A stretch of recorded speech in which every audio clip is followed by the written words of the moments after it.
साथियों, आपका स्वागत है आपके अपने YouTube चैनल अमित कुमार तेवतिया पर। हम लेकर के हाजिर हैं आपके लिए जून 2020 द्वितीय सप्ताह का करंट अफेयर्स, सभी प्रतियोगी परीक्षाओं के लिए महत्वपूर्ण राष्ट्रीय एवं अंतर्राष्ट्रीय घटनाएं। आइए शुरू करते हैं जानकारी। लेकिन आप हमारे चैनल को सब्सक्राइब करें और आपको कैसी लगी वीडियो ज़रूर बताएं। आइए शुरू करते हैं। प्रथम बिंदु है, जून माह में केंद्र सरकार ने खरीफ सीजन की प्रमुख 14 फसलों का मिनिमम स्टैंडर्ड प्राइस, जिसे हम एमएसपी भी कहते हैं, वो बढ़ा दिया है। और इसमें धान का जो एमएसपी है वो 815 रुपये से 868 रुपये प्रति कुंटल किया गया है। यह महत्वपूर्ण है क्योंकि आप जानते होंगे कि अक्सर लोक सेवा आयोग की परीक्षाओं में धान और गेहूं का एमएसपी पूछा जाता है, मिनिमम स्टैंडर्ड प्राइस पूछा जाता है। तो यहाँ धान का जो मूल्य है उसको 53 रुपये प्रति कुंटल बढ़ाकर 868 रुपये प्रति कुंटल कर दिया गया है।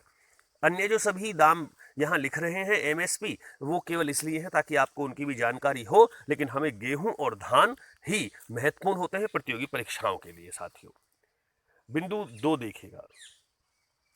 प्रश्न पूछा जा सकता है कि राम जन्मभूमि तीर्थ क्षेत्र ट्रस्ट के अध्यक्ष कौन है। उत्तर प्रदेश की प्रतियोगी परीक्षाओं के लिए महत्वपूर्ण प्रश्न है। तो साथियों, इसके जो अध्यक्ष हैं वो हैं महंत नृत्य गोपाल दास जी। ये प्रश्न अति महत्वपूर्ण है क्योंकि हाल ही में बहुत चर्चाओं में है। इनका नाम आप नोट कर लीजिएगा, महंत नृत्य गोपाल दास जी। और यही जो राम मंदिर का निर्माण हो रहा है उस कमेटी के अध्यक्ष हैं और इन्हीं को राम जन्मभूमि तीर्थ क्षेत्र ट्रस्ट के नाम से जाना जाता है।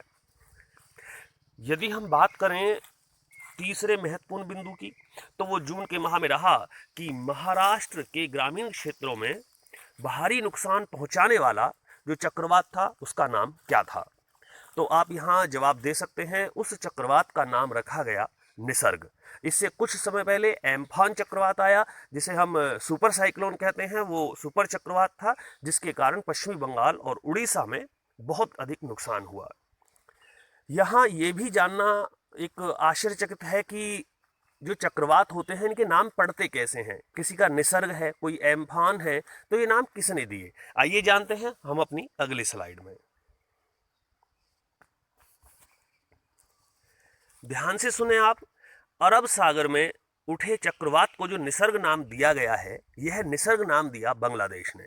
आखिर बांग्लादेश ही नाम क्यों दे सकता है? ऐसा नहीं है कि केवल बांग्लादेश नाम दे सकता है।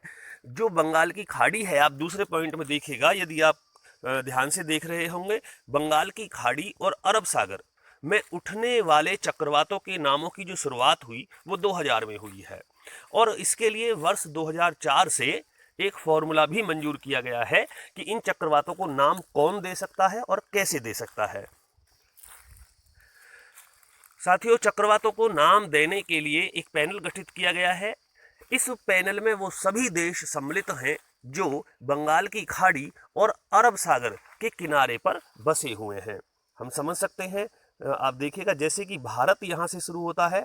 Bharat, Bangladesh, Maldives, Myanmar, Oman, Pakistan, Sri Lanka, Thailand, Iran, Qatar, Saudi Arab और संयुक्त अरब अमीरात और यमन शामिल है। यही वो देश हैं जो चक्रवातों को नाम देने के अधिकारी हैं, क्योंकि ये सभी देश हैं जो बंगाल की खाड़ी और अरब सागर के किनारे पर बसे हुए हैं।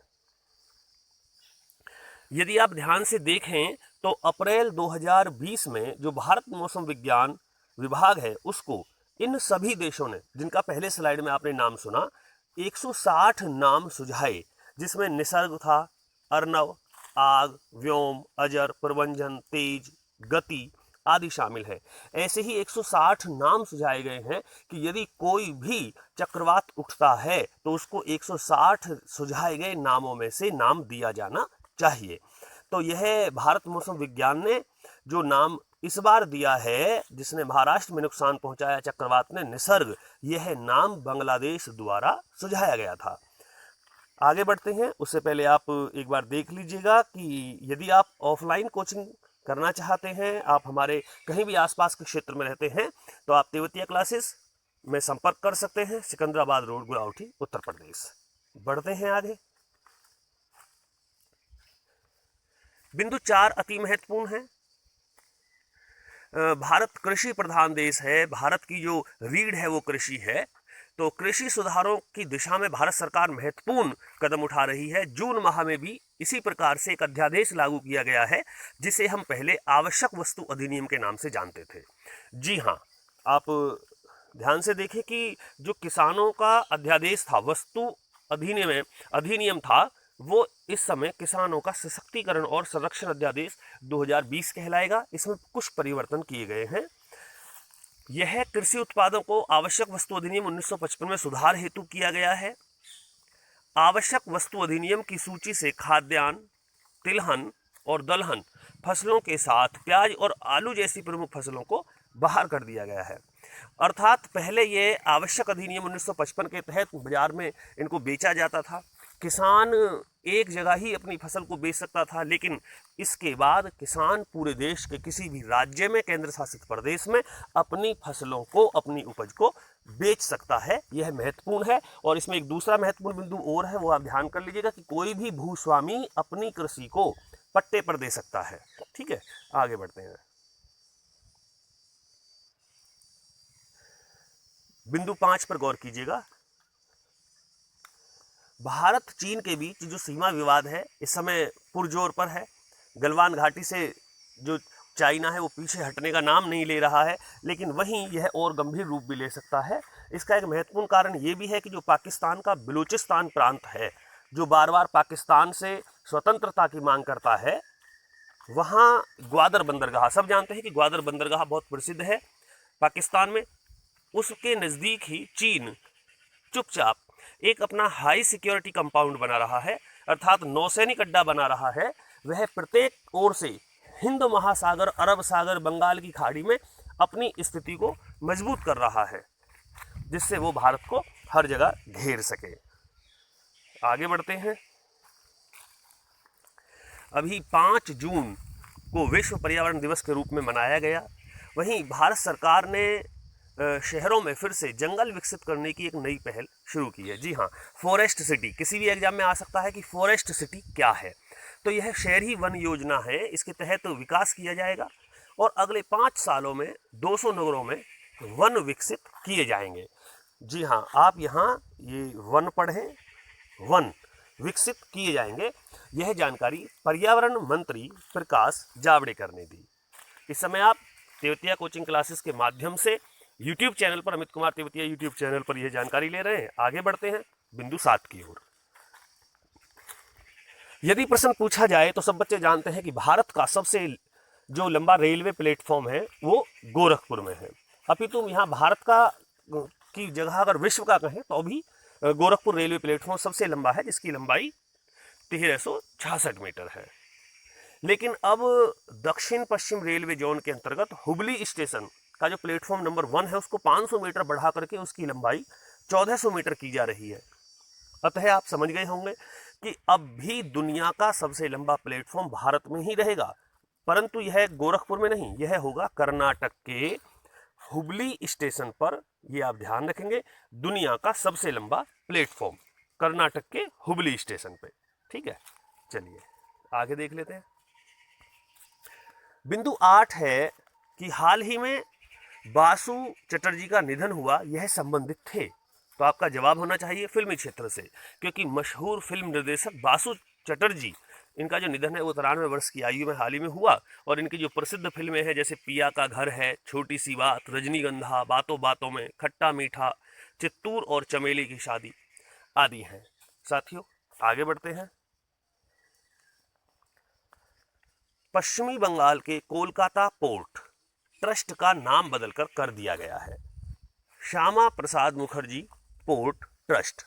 अब इसमें महत्वपूर्ण क्या है, क्योंकि ये बच्चे पहले से जानते हैं कि जी कोलकाता बंदरगाह का नाम तो पहले ही श्यामा प्रसाद मुखर्जी बंदरगाह कर दिया गया था। यहाँ बंदरगाह की बात नहीं चल रही है, हम बात कर रहे हैं ट्रस्ट की। आप ध्यान से सुने, जो पोर्ट ट्रस्ट है उसका नाम भी श्यामा प्रसाद मुखर्जी पोर्ट ट्रस्ट कर दिया गया है। क्योंकि इससे पहले आप नीचे यहाँ जानकारी ले सकते हैं कि 12 जनवरी को ही कोलकाता बंदरगाह का नाम बदलकर जनसंघ के संस्थापक श्यामा प्रसाद मुखर्जी के नाम पर रखा गया था, और अब इसके ट्रस्ट का नाम बदला गया है और इसका जो ट्रस्ट है वो कहलाएगा श्यामा प्रसाद मुखर्जी पोर्ट ट्रस्ट। आइए उत्तर प्रदेश के महत्वपूर्ण सवाल की जानकारी ले लेते हैं। अब उत्तर प्रदेश में सड़कों के दोनों ओर उप मुख्यमंत्री ने घोषणा की है कि 800 किलोमीटर लंबी सड़कों के दोनों ओर हर्बल रोड के रूप में विकसित करने की योजना है। प्रश्न बहुत अच्छा है, पूछा जा सकता है कि हर्बल रोड योजना विकसित करने का प्रावधान कुल कितने जिलों को सम्मिलित किया गया है या किस राज्य में है। तो साथियों ध्यान से पढ़ें, हर्बल रोड 51 जिलों में विकसित होने के लिए इसमें नाम आए हैं, क्योंकि 51 जिलों को सम्मिलित किया गया है। और हर्बल रोड का तात्पर्य है कि सड़क के दोनों किनारों पर फल, फूल, दवाएं, औषधि इत्यादि के पौधे लगाए जाएं, छायादार वृक्ष हों जिससे फल फूल प्राप्त हो, जिससे औषधि मिल सके और अन्यत्र सभी जो सुविधाएं हैं वो पौधों से प्राप्त हो सकें, और साथ साथ इसमें जो है छाया बनी रहे और जो ध्वनि प्रदूषण है वो भी कम हो।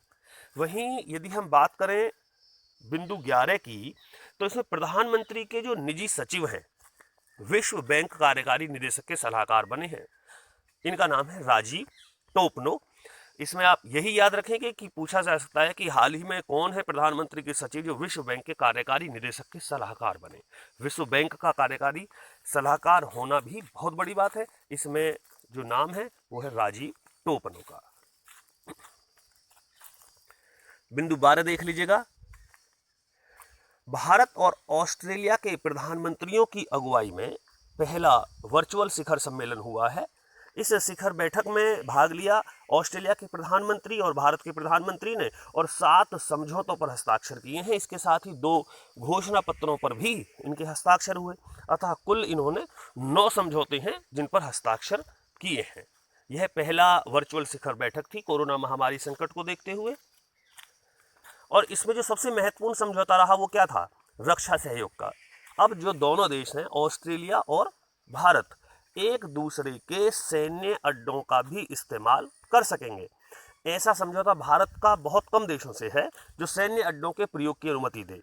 इसमें यदि हम बात करें तो यहाँ आप देख सकते हैं अमेरिका है, फ्रांस, दक्षिणी कोरिया और सिंगापुर, 4 देश ये हैं। और हाल ही में 5वां जो देश सम्मिलित हुआ है वो हुआ है ऑस्ट्रेलिया। ऑस्ट्रेलिया एक ऐसा देश हो गया है जो अब भारत के सैन्य अड्डों का प्रयोग कर सकेगा और भारत भी ऑस्ट्रेलिया के सैन्य अड्डों का प्रयोग कर सकेगा।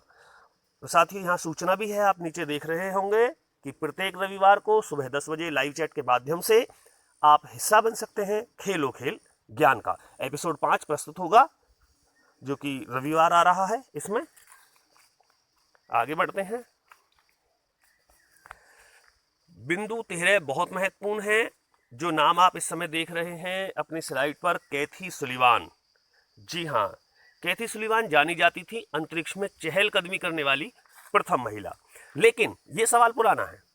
अब यदि हम बात करें तो कैथी सुलिवान एक ऐसी महिला भी बन गई हैं जिन्होंने समुद्र के सबसे गहरे स्थल, हम कहें कि विश्व का जो सबसे गहरा स्थल है, पृथ्वी का सबसे गहरा स्थल है, वो मेरियाना गर्त का जो जिसको हम डीप चैलेंजर बोलते हैं वो है। जो चैलेंजर डीप है उसको जाकर के छुआ है। यानी कि अंतरिक्ष में चहलकदमी करने वाली दुनिया की पहली अमेरिकी महिला कैथी सुलिवान है ही। इसके साथ ही यदि हम बात करें कि कौन दुनिया की पहली महिला है जिसने चैलेंजर डीप की सतह को छुआ है, तो उसमें भी नाम सम्मिलित हो गया है कैथी सुलिवान का। जी हाँ, 35,810 फुट नीचे, यानी कि जो माउंट एवरेस्ट है वो भी इसमें जो है समा सकता है, इतनी गहराई है। और इसको छू करके वापस लौटी कैथी सुलिवान। अतः सवाल होता है यहाँ वेरी वेरी इंपॉर्टेंट, ध्यान रखें, आप ये सवाल नोट कर सकते हैं। आगे चलते हैं। बिंदु 14 बहुत महत्वपूर्ण है। पहली बार अमेरिका में किसी अश्वेत को वायुसेना का प्रमुख बनाया गया है। अब वायुसेना प्रमुख बनाने का उद्देश्य ये भी आप मान सकते हैं, इस समय आप सब जानते हैं, समझदार हैं, कि अमेरिका में श्वेत और अश्वेत को लेकर के जो नस्लवाद टिप्पणियां चल रही हैं, जो आपस में प्रदर्शन चल रहे हैं, एक दूसरे को नीचा दिखाने की होड़ है, शायद हो सकता है कि ट्रंप प्रशासन ने उसी को ध्यान में रखते हुए निर्णय लिया हो और पहली बार अमेरिका का जो वायुसेना चीफ है वो किसी अश्वेत को बना दिया गया हो। जी हाँ, इसमें पहली बार जो अश्वेत चीफ बने हैं वायुसेना के वो है चीफ ऑफ स्टाफ, जिन्हें नियुक्त किया गया है चार्ल्स ब्राउन। नाम याद रखें, चार्ल्स ब्राउन अश्वेत व्यक्ति हैं जो पहले वायु चीफ है। वायुसेना का चीफ ऑफ स्टाफ है अमेरिका में। स्लाइड का अंतिम प्रश्न आप देख लीजिए, आप इसको आराम से रोक रोक के, ये 15 प्रश्न है, इनको नोट कर लीजिए। जो भी इसमें जानकारी है 15 प्रश्न है, लेकिन जानकारी इसमें 30 से अधिक प्रश्नों का आप उत्तर यहाँ सम्मिलित किया गया है, तो आप लिख सकते हैं। देखिएगा 15वां बिंदु है कि अंतर्राष्ट्रीय वेट लिफ्टिंग संघ ने 2 बार राष्ट्रमंडल की विजेता संजीता चानू को डोपिंग के दाग से मुक्त कर दिया। जी हाँ, संजीता चानू जो हमारे राष्ट्रमंडल खेलों में विजेता रही हैं, वेट लिफ्टर हैं, और इन पर जो है ये आरोप लगा था कि इन्होंने किसी ऐसी दवा का, ड्रग्स का प्रयोग किया है जो प्रतिबंधित है, लेकिन अब इन्हें जो है अंतर्राष्ट्रीय वेट लिफ्टिंग संघ ने इस दाग से मुक्त कर दिया है, आरोप मुक्त कर दिया है, और इन पर 2018 में डोपिंग के आरोप लगाए गए थे, इन्हें वापस ले लिया गया। आपसे फिर मुलाकात होगी बहुत जल्द, दीजिएगा अनुमति। मैं अमित तेवतिया आपसे विदा लेता हूँ। जय हिंद, जय भारत।